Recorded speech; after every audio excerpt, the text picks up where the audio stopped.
Okay, let's also get in our next two technical analysts. We are joined by Richard Jain as well as Gaurav Bissa. Good morning to you, gentlemen. Richard, coming to you first. What are the top ideas that you have for our viewers this morning? Hi, good morning.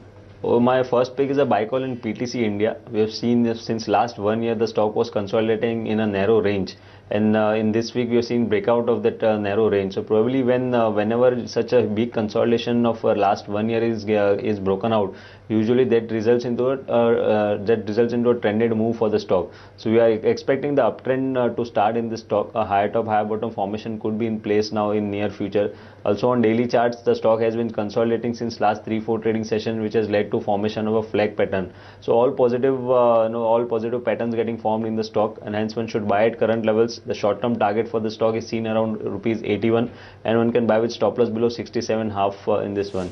Next call is a buy call in Coal India. Probably after a long consolidation phase, the stock has started forming higher top, higher bottom, and that consolidation phase, wherein again volume started coming in, indicates that the accumulation in the stock has been done, and now the uptrend has started in the stock.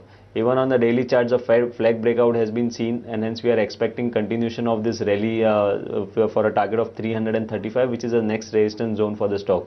So at current levels, one can buy with stop loss below 302 and target of 335.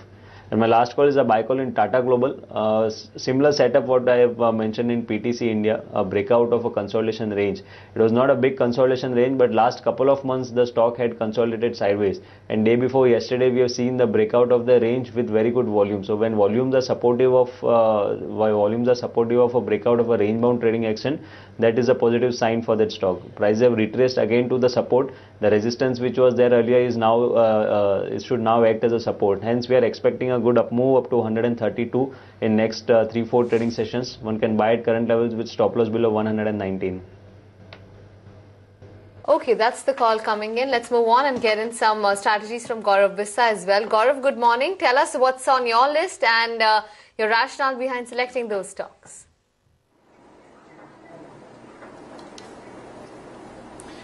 Good morning. My first recommendation would be buy on Lupin. We have seen significant shorts coming in. The stock was hammered to sub 1400 levels, and it seemed to be getting a good amount of bounce back from those levels. Some follow-up buying, some short covering. I'm anticipating some fresh longs coming in next 2 or 3 trading sessions if it holds on to 1450, 1460 kind of levels.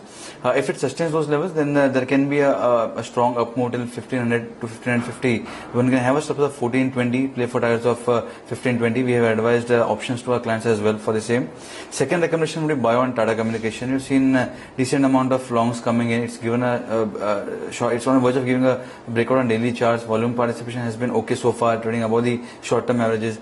For a trading target of 470, one can have a long position in the stock with a stop loss of 445.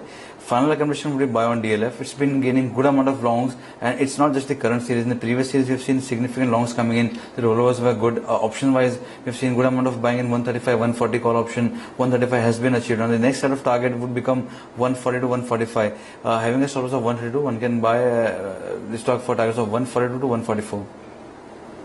Okay, that's the call coming in from Gaurav. It's an all-buy list. But let's shift focus to the world of commodities then.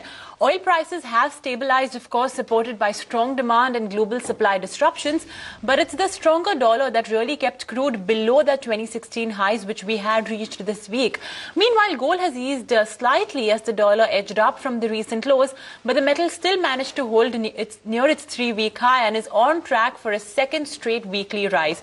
At this point of time, we are joined by Ajay Kedia, MD and Research Head at Kedia Commodities. Good morning, Ajay, and welcome to Traders 20. It's good to have you on the show. First up, take us through the recommendation that you have for gold. Good morning. Definitely, since last Friday, we have seen after the non-farm data has significantly fallen. After that, we have seen a good rally in the gold prices.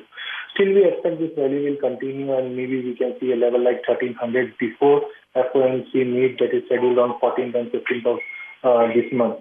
For intraday, no doubt, rupee up to 2 days back, rupee was quite strengthening. Because of that, the domestic side gold was slightly under. But today, rupee weakness has started, and we may see a level like 30,100 in gold in today's session. Morning session may be a little bit weaker, but buy on top should be the strategy, targeting 30,100 for gold. Okay, and what about crude? See, crude surprisingly yesterday market traded in a very narrow range. Market is slightly dropping from the 2016 high. No doubt, still market is holding very well above $50 mark on WTI crude. Right now, we expect that Nigerian issue will be the supportive part for crude oil. No doubt, medium-term outlook seems to be slightly positive only.